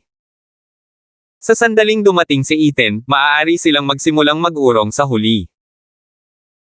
Hindi nag-aksaya ng oras si Winston at agad na pinamunuan si Tom Foster at ang iba pa na maghanda para sa susunod na hakbang. Samantala, ang lahat ng mga subsekta ng King Sect ay naglalaban muli. Sa maikling panahon, 12-12 tao ang namatay. Hindi ito narinig sa King Sect. Ang mukha ni Edward Helgen, ang pinuno ng mga unggoy, ay naging madilim na tila kakainin niya ng buhay si Meredith. Galit na galit ang daan-daang miyembro ng subsect na monkey sa likod niya. Pinalibutan nila ang pasukan ng snake at mukhang anumang oras ay magkakaroon ng away. Meredith, iabot mo siya. O paano ko sasagutin ang mga kapatid ko? Ito ay dapat na isang biro. Ang asawa ng isang miyembro ng kanyang subsekta ay nalinlang upang maging isang patutot. Paano niya ito natitiis? Kung nilunok niya ito, malamang sisbog sa galit ang mga tauhan niya. Kumalat ang balita na niloko ng subordinate ni Meredith na si Chana ang isang miyembro ng pamilya ng isang miyembro ng monkey para i-prostitute siya. Matapos niyang kumatok sa kanyang pintuan para hanapin ang kanyang asawa, tumanggi silang pakawalan siya at nakipag-away pa. Ngunit ngayon, ang lalaki at ang kanyang asawa ay hindi pa nakabalik sa unggoy at maaaring napatay na. Anong kalokohan? Edward, nababaliw ka na ba? Galit na saway ni Meredith. Kahit gaano katanga ang mga tauhan ko, hindi sila magkakamali. Huwag mong hayaang may ibang humadlang sa atin. Friendly ba tayo sa simula? Tanong ni Edward habang tumatawa ng malamig. Kamakailan lang ay nagkaroon ng malaking away ang dalawa sa King Sect Headquarters. Ang mga binhi ng puot ay matagal nang naihasak bago ang araw na ito. Bukod pa rito, matagal nang nagtiwala si Dalton kay Meredith habang ang mga subsektang Edward at Monkey ay halos hindi nakikita ni Dalton. Stop this nonsense. Sa tingin mo papayag ba ang mga kapatid ko sa likod ko na i-slide ito? Sigaw ni Edward. I suggest na ibigay mo si Chana. Otherwise, you will have to bear the consequences. Galit din si Meredith. Kung ibinigay niya ang isang taong naging tapat sa kanya sa loob ng maraming taon batay sa sabi-sabi, paano niya makukumbansi ang iba na magpatuloy sa paglilingkod sa kanya? Ano ang tingin ng mga miyembro ng Snake sa kanilang pinuno? Paano ko ibibigay dahil lang sa gusto mo? Edward, napakalayo mo. Sobra na ba ako? Dati, lagi kang umaasa sa suporta ni Hepe at binubuli mo kami. Sinasabi mo bang bully ako ngayon? Sabi ni Edward habang tumatawa. Nang humakbang siya pasulong ay lumapit din ang mga tauhan niya. Kung ganoon, ibubuli talaga kita ngayon. Angal niya. Dalhin mo sila. Hilahin mo ang matandang babae at bugbugin hanggang mamatay. Agad na umatake ang unggoy. Tumanggi si Meredith na matalo habang inutusan niya si Snake na salakayin si Monkey. Ang magkabilang paksayon ay nakipag-away at ito ay umakyat sa isang ganap na magulong eksena sa lalong madaling panahon. Samantala, sa plantasyon ng pamilya Moore. Si Dalton ay nasa kanyang pag-aaral kung saan siya nanatili ng ilang araw. Hindi siya tumingin kahit kanino at nag-iisip kung ano ang susunod niyang gagawin. Hinintay pa ni Dalton ang pagdating ng kanyang kamahalan. Sa pinakamasamang sitwasyon, gagawa siya ng desperadong ganting atake at lalabanan ang kanyang kamahalan hanggang kamatayan. Mr. Moore, masamang balita. Sigaw ng mayordoma mula sa labas ng study. Nag-aaway na naman sila. Nag-aaway. Nagsalubong ang kilay ni Dalton. Ilang araw lang niyang iniwan ang Monarch Sect, ngunit naging napakagulo na nila. Ang mga pinuno ng subsekta ay tila hinintay siyang makaalis bago gumawa ng gulo. Agad na binuksan ni Dalton ang pinto ng study at naninigas ang mukha, sino ang nag-aaway ngayon? Hindi mapigilan ni Unggoy at Ahas ang pag-aaway. Malaki ang pinsalang na idulot nila. Kabanata 1198. Napalitan ng galit ang mukha ni Dalton habang sinasabi, bakit hindi nila ginawa ang sinabi ko? Sinabi ko sa kanila na isipin nila ang kanilang sariling negosyo. Bingi ba sila? Galit na galit siya na ang kanyang mga mata ay nakatitig sa mga punyal. Sabihin mo sa kanila na hindi ko patatawarin ang sinuman sa paggawa ng gulo. Sabi ni Dalton bago isinara ang pinto. Lalo siyang nainas. Nagkagulo ang sekta ng hari. Paano ito naging madali? Alam ni Dalton sa loob ng maraming taon na ang Monarch sect ay may ilang mga problema dito at doon. Ang mga mapagkukunan para sa bawat subsect ay hindi ibinahagi ng pantay-pantay, kaya ang ilang mga tao ay hindi nasisiyahan tungkol doon. Ngunit wala siyang ibang pagpipilian. Kung gusto ng King Sect na umunlad, talagang imposibleng maging patas sa lahat ng oras. Imposibleng magkaroon ng ganap na egalitarianism. Ngunit hindi siya mapakali sa mga panloob na bagay na ito ngayon. Tahimik pa rin siyang pinagmamasdan ni Cillian at anumang oras ay baka biglang umatake. Kahit malakas siya para hawakan ito, kailangan pa rin niyang mag-ingat. Higit pa rito, hindi lang siya nakaharap sa isang pagbaril sa dilim mula kay Cillian. Ang pinakamalaking banta ay ang kanyang kamahalan. Isinara ni Dalton ang pinto at lumingalinga sa paligid bago niya sinabi, dapat protektahan ninyo akong dalawa. Wala nang pakialam sa mga usapin ng King Sect sa ngayon. Oo, Mr. Moore. Isang malambing na boses lamang ang sumagot sa dilim. Gaano kalala ang kaguluhan sa King Sect? Kapag naharap na ni Dalton ang banta ng kanyang kamahalan at Ethan, pabalik siya at lilinisin ang Monarch Sect. Papatayin niya ang lahat ng mga pinunong sumasalungat sa kanya at ganap na papalitan ang mga ito. Ngunit ang mga utos ni Dalton ay ganap na walang silbi. Karamihan sa mga pinuno ay tumanggi na tanggapin sila. Pagkaraan ng ilang labanan, ang 12 pinuno ng subsekta ay halos mga individual na kampo ngayon. Minsan sila ay nag-aaway, ngunit sinubukan ng lahat na pigilan ang kanilang sarili. Nandito silang lahat para kumita, kaya hindi sila gagawa ng anumang bagay na hindi kikita. Samantala, dumating na si Ethan sa Las Vegas. Sa Las Vegas International Airport, si Winston ay tumingkayad sa lupa na may sigarilyo sa kanyang bibig, at ang kanyang mga mata ay naningkit habang hindi pinapansin ang kanyang imahe. May mga taong dumadaan na nakatingin sa kanya na nagtataka. Pinuno. Nakita ni Winston si Ethan at Kuya Geoff sa di kalayuan na naglalakad sa hall. Pagkatapos ay agad niyang pinatay ang kanyang sigarilyo at mabilis na tumakbo. Hindi ba darating si Boss Dayan? Tanong ni Winston habang nakatingin sa paligid. Sina Ethan at Kuya Geoff lang iyon, kaya kinuha ni Winston ang kanyang lighter at muling sinindihan ang kalahating tapos na sigarilyo. Kung darating siya, pwede ba tayong magpakasawa? Tanong ni Ethan habang iniunat ang kamay para kunin ang sigarilyo kay Winston at itinapon. Kumuha ng isang dahon sa aking libro at huwag manigarilyo. Nasaan si Tom Foster at ang iba pa? Tumayo sila sa entrance ng casino at hindi nang ahas na pumasok, nakangiting sabi ni Winston. Wala silang pera. Samantala, ang Black Casino ay isa sa nangungunang 10 casino sa Las Vegas at mayroong bilyon-bilyong dolyar sa cash flow araw-araw. May notice sa pinto. Ang minimum na kapital sa pagsusugal na kinakailangan upang makapasok ay $100,000 United States dollars. Kakayanin ito ni Tom Foster, ngunit kahit na ang iba ay may pera, nag-aatubili silang bayaran ito. Kadalasan ay naglalaro lang sila ng ilang simpleng card game at hindi pa nakapasok sa lugar na tulad nito dati.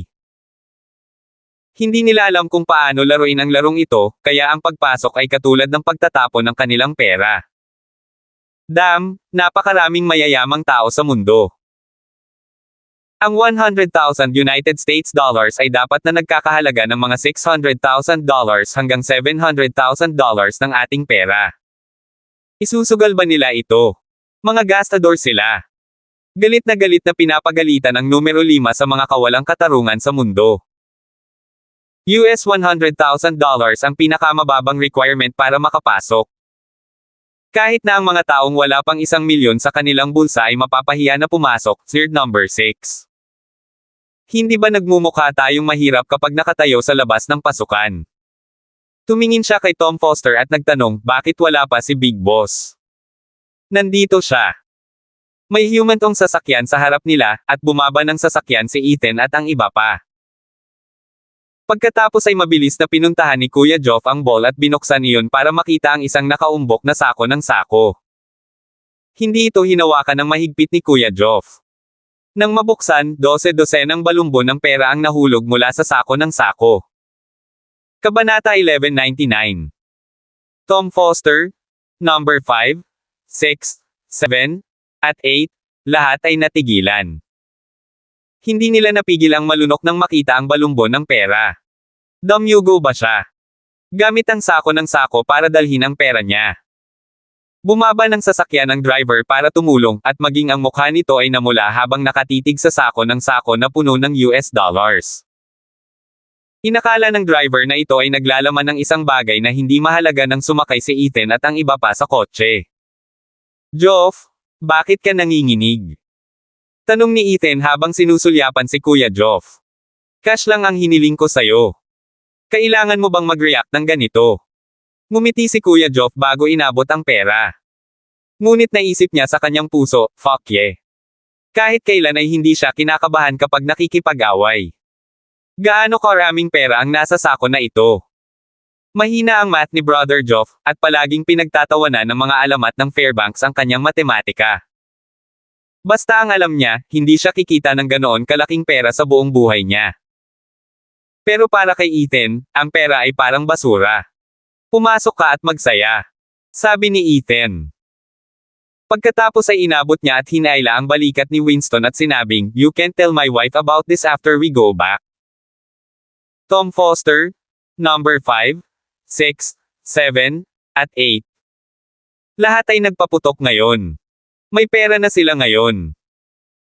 At ito ay pera ni Ethan, kaya sa wakas ay nagkaroon sila ng kumpiyansa na pumasok sa Marangyang Casino. Nang makarating sila sa pintuan, iniunat ng katulong ang kanyang kamay at pinigilan sila. Sa kabila ng ngiti sa kanyang mukha, ang kanyang mga salita ay napuno ng pang-alipusta habang sinabi niya, pasensya na. Ang aming kasino ay may mga regulasyon. Hindi kami nagbibigay ng mga bisita sa prinsipyo ng pagsusugal na mas mababa sa $100,000. Kakaikot lang ng mga taong ito sa entrance kanina at parang nagdadalawang isip na pumasok. Masyado silang mahirap. Masyadong klase ang kasino nila para papasukin ang mga random na tao.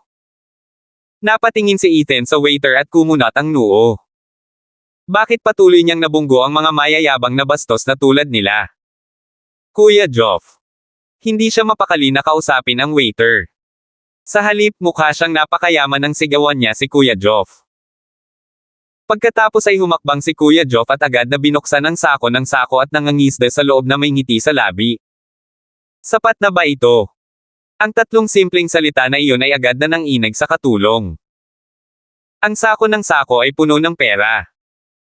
Wala pa siyang nakitang sino mang nagdadala ng sako na puno ng pera na tulad nito sa isang kasino.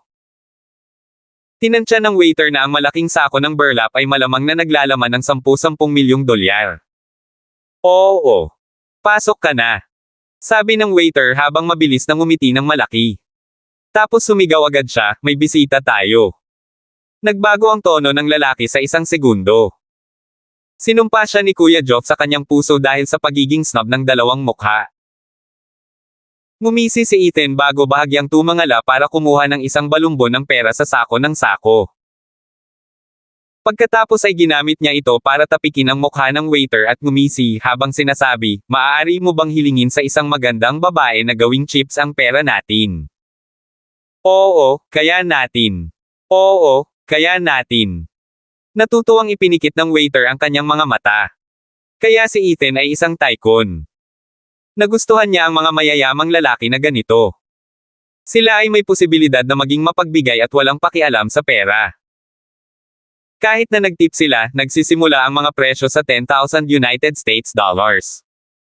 Ginamit lang ni Ethan ang pera para tapikin ang mukha niya.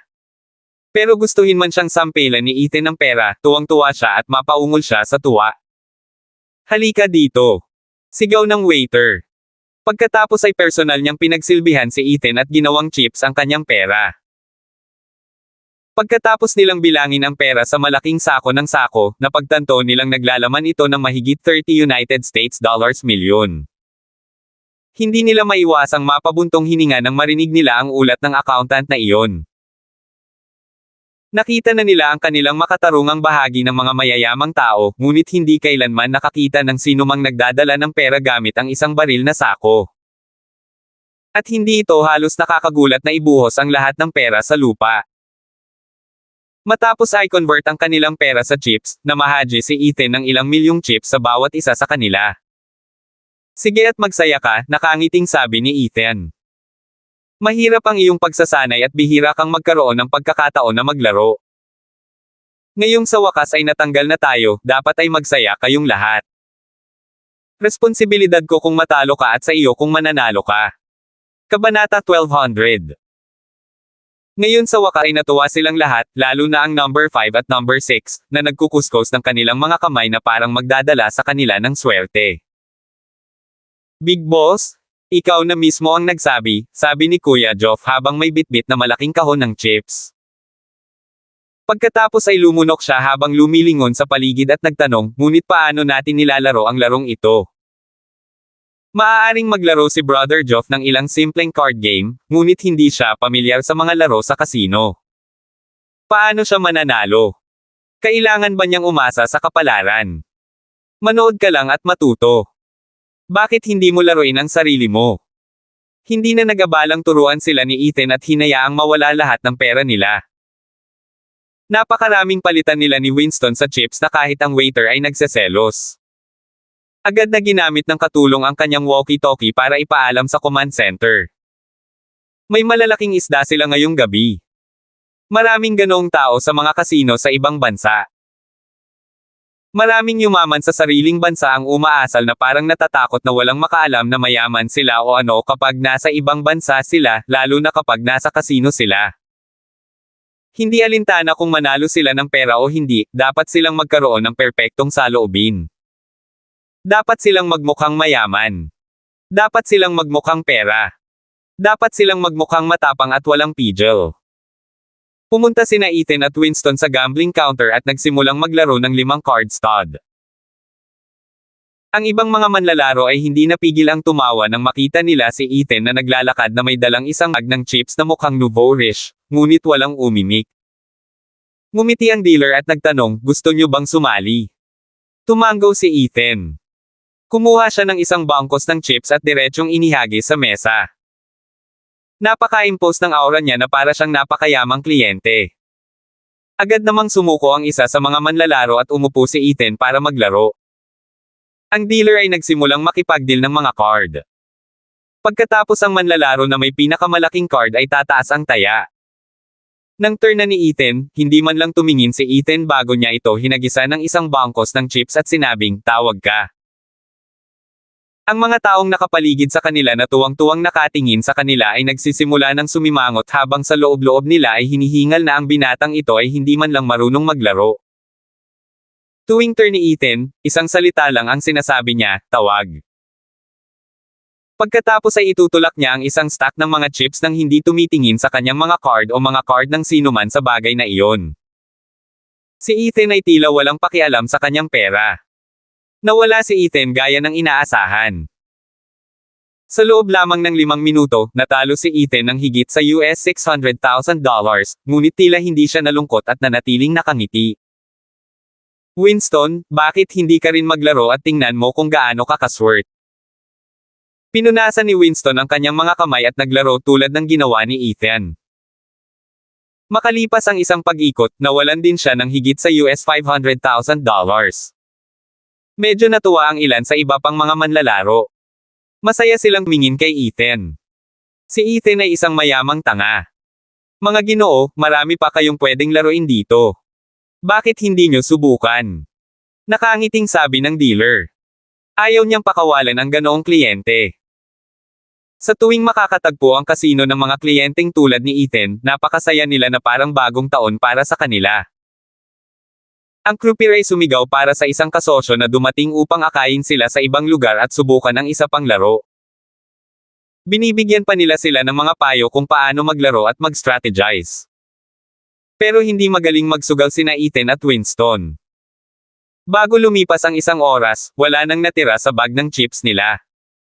Magkano ba ang nawala sa atin? Tanong ni Ethan.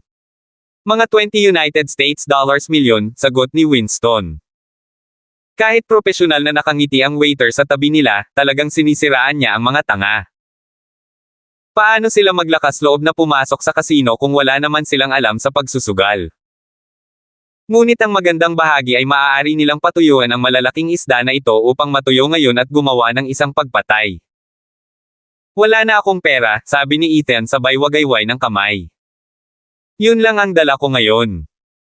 Naglakad din si Tom Foster at ang iba pa na walang dala. Ang lahat ay malinaw na nawala ang lahat ng kanilang pera.